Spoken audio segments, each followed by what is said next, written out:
Hello hi welcome back to my channel guys. कैसे हो आप लोग? होप सो कि आप लोग सभी बहुत अच्छे होंगे एंड मैं भी ठीक हूँ। और आज का ये मेरा ब्लॉग बनाने का पर्पस है, मतलब मेरे बहुत क्लोज वन ने, जैसे मैं एग्जांपल लेती हूँ, राहुल ने, मेरे हस्बैंड ने मुझसे कहा कि तुम जिस फेज से चल रहे हो, अगर तुम ब्लॉगिंग कर रही हो तो सबसे पहले उसका वीडियो बनाओ, लोगों से अपना एक्सपीरियंस शेयर करो। तो मुझे लगा हाँ, मैं डेली सोच रही थी कि अभी मैं लेके आऊँ ब्लॉग, बट मैं नहीं लेके आ पा रही थी क्योंकि मैं इतनी फ्री नहीं थी। तो अभी भी मैं फ्री नहीं हूँ, लेकिन अब मैं अभी सो रही है और मेरा सारा काम हो गया है। तो मैंने सोचा चलो मैं कैमरा उठा के ब्लॉगिंग करूँ, अपना एक्सपीरियंस आप लोगों से शेयर करूँ। तो मैं आज जो आज शेयर करने वाली हूँ वो है अबाउट मदरहुड। तो लोग ऐसा कहेंगे मेरा ब्लॉग देख के कि ये सेकेंड प्रेगनेंसी है, फर्स्ट नहीं है, तो मतलब ऐसा मतलब मदरहुड के बारे में बोल रही है जैसे पहले नहीं बीता हो ये फेज़। तो गाइज़, मेरे हिसाब से ये जो सेकेंड प्रेगनेंसी या सेकेंड मदरहुड है किसी भी वुमेन के लिए, आई थिंक 85% वुमेन के लिए बहुत ज़्यादा डिफ़िकल्ट होता होगा ये phase, and including me also. मैं भी उस 85% में ही आती हूँ, क्योंकि मैं आपको बताती हूँ, लोगों का ऐसा थॉट है ना, थॉट प्रोसेस आप चेंज नहीं कर सकते, दैट्स यूनिवर्सल ट्रूथ। आप किसी का थॉट प्रोसेस बोलते हैं ना, नेचर एंड सिग्नेचर कभी नहीं चेंज होता। तो जो इंसान अगर कुछ सोच रहे हैं, आप ज़बरदस्ती उनके दिमाग में घुस के वो चीज़ चेंज नहीं कर सकते। तो कुछ बातें ऐसी होती हैं जो यूनिवर्सल ट्रूथ होती है, लोग मानते हैं, ये चला आ रहा है तो लोग मानेंगे, मानते आ रहे हैं और मानेंगे आगे। जैसे कि मैं बताती हूँ, लोगों का कहना है कि अरे सब ये मदरहुड तो सब मतलब ये जो माँ बनने का फेज़ होता है हर औरत की ज़िंदगी में आता है, एंड तुम्हारे लिए ये मतलब न्यू क्यों है, मतलब नया क्यों है, या इतना ज़्यादा तुम मतलब इस चीज़ पे ब्लॉग या ये क्यों बनाना चाह रहे हो। ये सबके साथ होता है, बहुत नॉर्मल है। बट मैं आपको बता दूँ, जो लोग कहते हैं ना कि मदरहुड क्या है या बहुत इजी है, मैं कहती हूँ मदरहुड सबसे ज़्यादा मुश्किल है। बिकॉज़ ये किसी भी औरत के लिए 24/7 जॉब होता है एक तरह से। मतलब आप जॉब में भी एक टाइम होता है, वापस आओगे घर, आप रिलैक्स करोगे, बट मदरहुड में आपको रिलैक्समेंट कहीं नहीं मिलता। लोग कहते हैं ना कि ठीक है अब बच्चा हो गया, अब तुम रिलैक्स, लेकिन ऐसा नहीं होता गाइज़। मैं आपको अपना पर्सनल एक्सपीरियंस शेयर कर रही हूँ, ऐसा बिल्कुल नहीं होता है। मतलब ठीक है, ये एक बहुत बड़ी खुशी है, उसके साथ साथ मतलब एक औरत के ज़िंदगी में जो चेंजेस आते हैं ना, मैं आपको बताती हूँ, बहुत सारे चेंजेस आते हैं। मैं आपको कुछ कुछ बताती हूँ। जैसे मेरा ये सेकंड मतलब मैं मदरहुड जी रही हूँ, मतलब दूसरी बार ऐसा मतलब जी रही हूँ ये फेज़। देखो क्या होता है ना, लोग कहते हैं कि फर्स्ट प्रेगनेंसी में मतलब इसको तो अब आदत हो गया है बच्चा संभालने का, ऐसा थोड़ा है कि फ़र्स्ट है। लेकिन मैं आपको बता दूँ, फर्स्ट में जब मैं थी ना, मतलब फर्स्ट बार ये नयन टोटली इनको इसकी नानू ने संभाला है। मैं अपने मम्मी पापा के यहाँ पे थी 6 मंथ, तो मैं पूरी तरह से रिकवर हो गई, नयन बड़ा हो गया। फिर मैं ससुराल गई, वहाँ 1 मंथ रह के फिर हम लोग वापस पुणे आ गए। ये था फर्स्ट प्रेगनेंसी का जर्नी, तो मुझे इसको हैंडल करना आ गया। तब तक मैंने कभी इतना छोटा बच्चे को तेल नहीं लगाया, कभी नहलाया नहीं, कभी कुछ नहीं किया।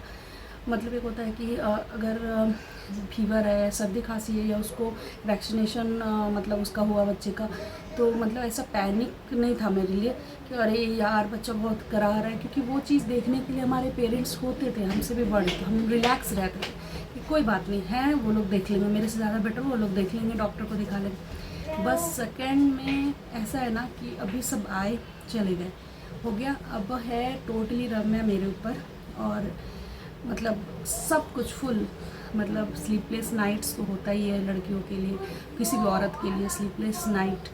और कुछ कुछ मतलब जैसे राहुल थोड़े कोऑपरेटिव हैं कि अभी जैसे ऑफिस भी रहता है ना, तो वो रात में थोड़ा ले लेते हैं। अगर मेरे बैक में पेन हो रहा है, मैं बोल दूँ कि ले लो थोड़ी देर, मैं थोड़ा रिलैक्स करूँ, तो वो ले लेते हैं। लेकिन हर किसी के लाइफ में ऐसा हो ये ज़रूरी नहीं है, कितना कुछ कोऑपरेटिव इंसान हो। तो ये एक चैलेंज बोल सकते हो आप, हाँ चैलेंज है। और औरत की लाइफ में चेंजेस मैं बता दूँ आपको, जैसे हेयर फॉल, लुक वाइज, मतलब बहुत बहुत बहुत सारे ऐसे पोस्टपार्टम डिप्रेशन जो आपने सुना होगा, बहुत बड़ा बड़ा वर्ड है जो अभी मैं यहाँ पे यूज़ कर रही हूँ, बट ये एक्चुअली होता है। और आपको छोटी छोटी चीज़ों पे रोना आएगा, मतलब लाइक जो कुछ है ही नहीं नॉर्मल, कल तक आप उसको नॉर्मल ले रहे थे, आज अगर आपको कोई बोला तो वो आप रोगे, आप बहुत हर्ट हो जाओगे, कि अरे इसने कैसे ऐसे बोल दिया, मतलब लाइक बहुत चैलेंजेस फेस करना होता है।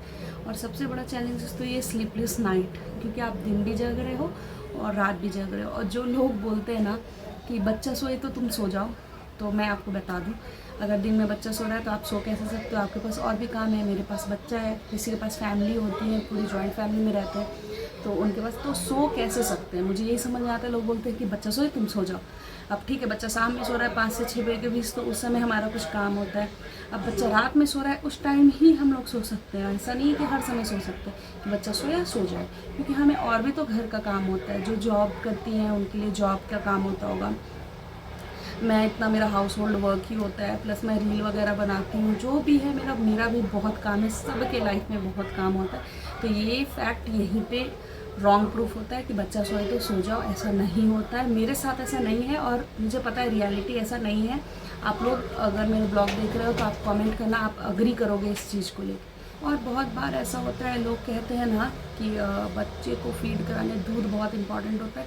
अगर मदर मतलब फीड कराती है बेबी को, तो उसको सोच समझ के खाना चाहिए। तो मैं आपको बता दूं, ऐसा कुछ नहीं होता है, ये सब मतलब बेकार की बातें हैं। मदर के दूध से बच्चे का मतलब मदर के खाने से बच्चे को दूध पिलाने का कोई मतलब वो नहीं है कि अगर माँ ये खा रही है तो बच्चा को ये हो सकता है, या माँ को ठंडा लगा तो बच्चा जो बुखार मतलब बीमार पड़ सकता है, माँ को फीवर है बच्चा दूध पिया तो वो बीमार पड़ जाएगा, तो बिल्कुल दूध ना पिलाए। ऐसा सब फैक्ट रॉन्ग है। मुझे जैसे मेरी डॉक्टर ने बताया क्या करना है, क्या खाना है, क्या नहीं खाना है, कैसे करना है, तो वो आके मुझे यही समझाई कि कोई लेना देना ही नहीं है। अगर कोई कहता है कि तुम ये मत खाओ बच्चे पे इसका इफेक्ट पड़ेगा, तो ये सबसे बड़ी बेकार बात है। ऐसा होता ही नहीं है, एग्जिस्ट ही नहीं करता। बच्चे माँ के खाने से बच्चे का कोई लेना देना नहीं है कि बच्चे का पेट दर्द होगा, बच्चे का पेट पकड़ लेगा, बच्चे को लूज मोशन हो जाएगा, ऐसा कुछ नहीं है। और मैं बोल रही थी ना पोस्टपार्टम, ये सबसे बड़ा फैक्ट है। माँ मतलब जितनी भी मदर्स हैं वो पोस्टपार्टम में बेसिकली अपने फैमिली की वजह से जाती है। ये जो होता है ना, अरे ये मत खाओ, अरे ये खा लिया अब बच्चा उल्टी करेगा, अरे खट्टा खा लिया बच्चा उल्टी करेगा, ऐसा कुछ भी नहीं होता है गाइस, मैं आपको बता दूँ। तो बहुत सारे ऐसे फैक्ट है, तो वो चीज़ दिमाग पे यहाँ पे स्ट्राइक करता है, क्योंकि प्रेगनेंसी में क्या होता है ना, हार्मोन बहुत अप लेवल पे होता है। मैं बताऊँ आपको कि मतलब मुझे जैसे मेरी गायनेक ने समझाया कि प्रेगनेंसी के टाइम पे हार्मोन का लेवल बहुत अप होता है। तो जब वो अचानक से आफ्टर डिलीवरी जब वो धड़ाके से डाउन होता है ना, उस टाइम हार्मोन का लेवल ऐसे डाउन होता है, हमारी बॉडी में बहुत सारे चेंजेस आते हैं। और सबसे बड़ा रीज़न पोस्टपार्टम का यही है। और उस टाइम पे ना छोटी छोटी चीज़ों पे आपको रोना आएगा। कोई कुछ कह दिया कि मतलब ये मत खाओ, क्यों? क्योंकि बच्चा को तुम दूध पिलाती हो, तो ये आपको हर्ट कर सकता है।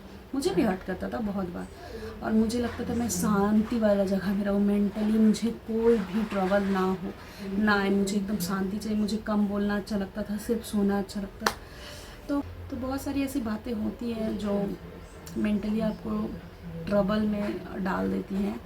तो हर किसी के लाइफ में होती है, तो मेरे में भी थी बहुत सारी। अभी सब ठीक है, कोई दिक्कत नहीं है, लेकिन उस टाइम फेज भी ऐसा होता है। और देखो, लोग इतना पोस्टपार्टम के बारे में नहीं जानते।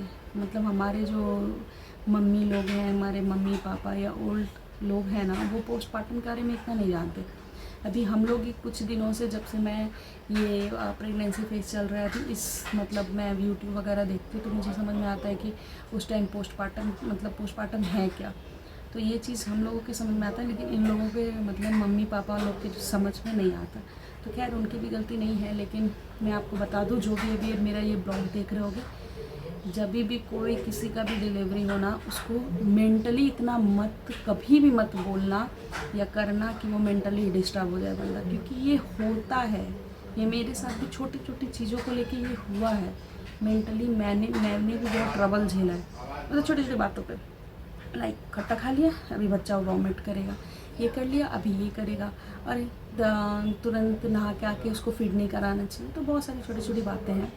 आप अग्री कर पाओगे अगर आप ये मेरा ब्लॉग देख रहे हो तो मेरा सबसे हाथ जोड़ के यही रिक्वेस्ट है कि अगर किसी का भी तुरंत डिलीवरी हुआ है ना, तो प्लीज़ उसको बहुत सपोर्ट करो। उसको आपके सपोर्ट की ज़रूरत है, ना कि आप छोटी छोटी चीज़ से ताना मारो या मेंटली आप उनको ट्रबल में डालो। तो बस आज का ब्लॉग मैं गाइस इसी के साथ एंड करती हूँ। अब ज़्यादा मैं बोलना नहीं चाहती। आई होप कि आपको मेरा एक्सपीरियंस समझ में आ रहा होगा। तो ठीक है गाइस, मैं आपको अपने नेक्स्ट ब्लॉग में मिलती हूँ। तब तक के लिए बाय एंड टेक केयर।